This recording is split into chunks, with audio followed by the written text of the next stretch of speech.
Conservative New Media viewers, we have a positive story to report on a potential airline disaster.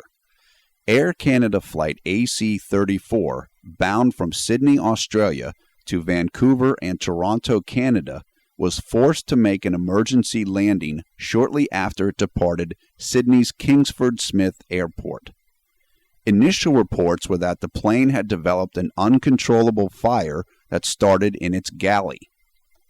The pilots on the plane, possibly fearing that the apparent fire could spread to the plane's engines and create an explosion, dumped fuel from the jet before returning to Sydney Airport for an emergency landing.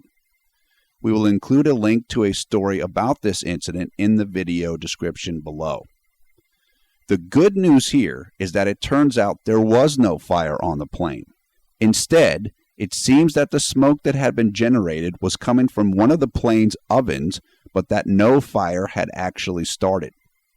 The plane landed safely back in Sydney without any reported injuries or further incident.